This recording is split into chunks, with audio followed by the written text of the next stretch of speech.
Kid Russell. I'm coming at you live from GetYourBizSavvy.com.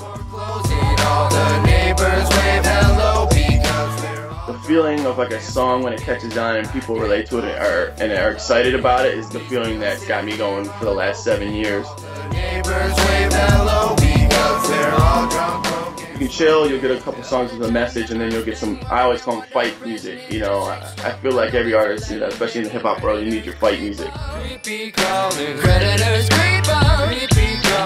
Tell us about yourself, your background, school, all that good stuff.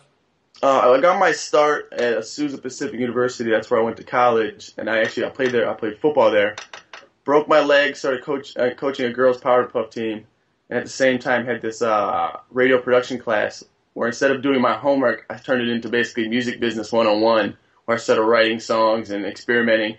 I wrote this theme song for my girls' Powerpuff team, and we handed it out and went basically viral, you know, around school. And that's actually, I never looked back since. I actually left with a semester left in school. I eventually graduated, but and just pursued music like full time. Been doing it for about 7 years. You've got a really unique style of music, between acoustic, straight up hip hop.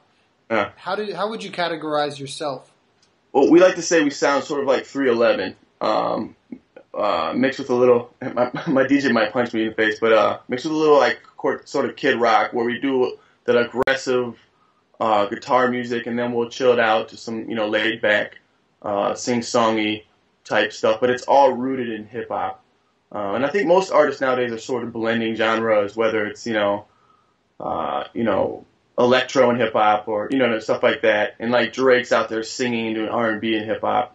I feel like I'm doing what he does, but more the alternative route, alternative music. So it's worked out and it gave us a really cool niche. At this point in time, you could choose any artist, you know, to be in a song with you. Who would it be and why? That's a good question. I would kill to have two people. Common, who's probably my all-time, Common in the hip-hop world, because he's the best MC, best live performer ever. Unless I could bring Tupac back from the dead. But and then I'd say, you know,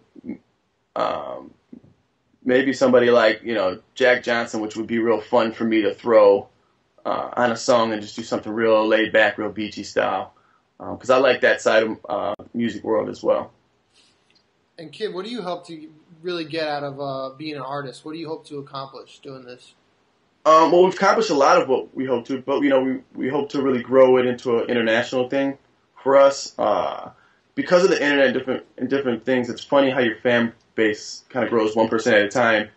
And we want to basically become a full international touring act. And eventually sign younger artists and just run our label, which is North Avenue Productions. My producer, Matt Jenkins, my DJ, and we have our own like production company, and we want to actually start signing younger artists as well. Okay, so you guys are pretty entrepreneurial too then.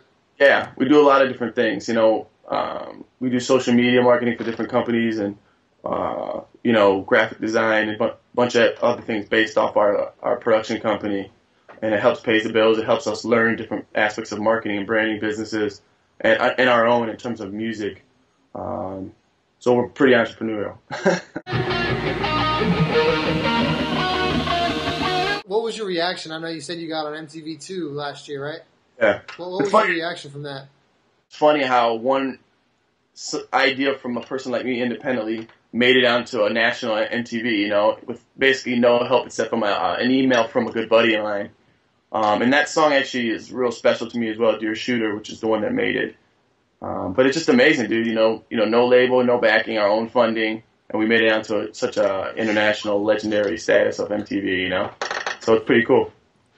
What do you think it takes for an artist to really make it big in today's world, and, you know, become this radio artist that a lot of people want to become?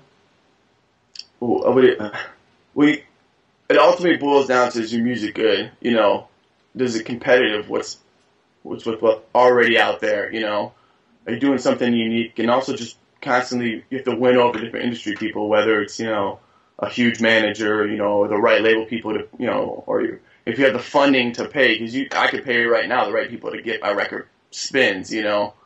but will it be effective once it gets on? Do you have the grassroots behind it to make it important? So it's a combination of a lot of things and understanding the steps, that it takes. So once you hit the radio, you have everything else behind it moving, with it.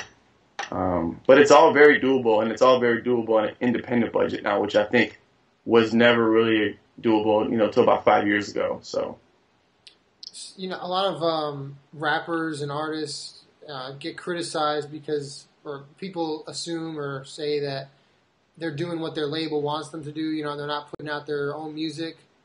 What do you think about that? Do you think that happens a lot? Or, I know as independent label, you get to do your own thing, which is great. So, Bob, B.O.B., right? Yeah. The song "Nothing on You." Yep. Which has basically made him a monster this year, which was originally wrote for Lupe Fiasco, right? Lupe either didn't want to or whatever, so now Lupe's album shelved, and he's going through this whole ordeal. Lupe's basically shelved because he doesn't have the singles to market an album. They don't really care about the album fillers. They want their 2 or 3 singles that will basically sell them units. You can't take away what a label is. It's just basically a huge corporation that funds guys like me that are little corporate, little businesses. So the object for them is to make money, and even guys like me. So you can't fault them for what they need to do to pay their employees, And I think it sucks because it kills creativity and everything sounds the same. Just like, California Girls by Katy Perry sounds like TikTok, by Kesha. So you get a lot of the same formula because there's certain formulas that you can do for huge records, So you can't fault big business for that. It kills the artistry. And it's sad because, some of my best friends were in the business and they can't get a job in the music business because no one buys records, So it's all like a hodgepodge of what's going on right now because I always say I was writing this in a new song. There's a new, basically, business brewing underneath the old one, and it's going to take it over, What do you do to keep yourself motivated? I'm always motivated. I think that my drink. You can get laid. I think it's the challenges, It's how do you grow? If you're not growing, if you're not growing, you're dying. So we're always trying to figure out how can we do bigger and better things. So this fall, we're doing bigger and better things where we're going in the studio with a huge producer and a big co-writer to make something that's just hyper competitive in the industry and push ourselves. It's all about making your product better and better and better, and it's relatable when you're doing live shows and you're blowing people's minds. So we stay motivated. At least I do, for the new challenges and new career goals, that you can hit. What do you got going on coming up? Your future projects, mixtapes? What's up with the future? Well, the next thing we're doing a series of, we're putting our first Rudy Rudiger mixtape out, which is going to be kind of a combination of acoustic covers, acoustic remixes, 90s alternative stuff, and some original music. We're putting that out in the next month or two.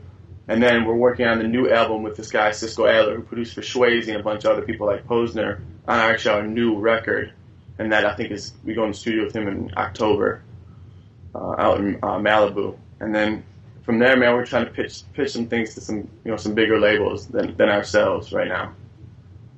And I know you got involved with, producing theme songs and also music for wrestlers. Yeah. How'd you get involved with that? My best friend, Colt Cabana, who's in Ring of Honor, was in the WWE. He asked, actually about 2 years ago, asked for his theme song, and then when me and Matt got together, we remade it. They signed a TV deal with HDNet, and they needed all this original music, and me and Matt Jenkins, my producer, we ended up producing about 6 records for them. And then they took my song Rush Rock Remix and actually made it the theme song for the TV show. So that kind of catapulted us doing a ton of business in the wrestling world. Are you guys going to continue working with wrestlers and doing other theme work for television networks or things like that?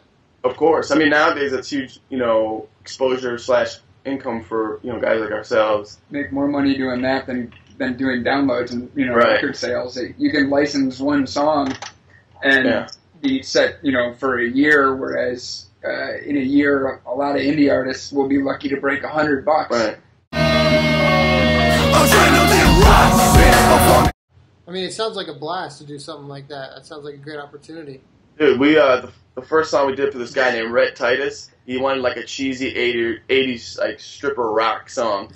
And like the first lyric is, "Ladies call him Redsky, they want to ride his jet ski." I couldn't say it for 30 minutes. I just kept laughing. It was probably the funniest thing I think I've ever done. And then you had to get pretty liquored up. Yeah. I remember, just to be able to not be laughing hysterically. Dude, he had shoulders. I have shoulders like boulders, and what is it? Hips? I can't remember. Delts that melt, and I'm singing this sort of serious to make it funny. We couldn't even get through it. It was so funny, but they're always fun. They're interesting, because the wrestlers are quirkier than anybody, and their fans are so diehard. You put out one song and they consume it like it's like it's meat in a pack of wolves. And it's interesting to learn how that works for guys like us, And honestly, the wrestling fans seem to be way more supportive than a casual music consumer, if you will. Oh. They actually make the effort, seemingly, to download songs legitimately. I mean, I've sent out a lot of freebies. Anybody who really asked about it, it's like, sure, here you go. But they're like, as soon as it's on iTunes, I'll buy it. And you see those numbers coming through. So it's nice that we've gotten to align ourselves with a really loyal fan base.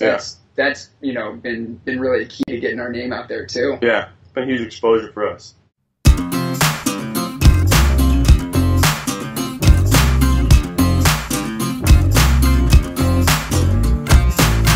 Wake up in the morning, my girl's right there. So cute when she's yawning.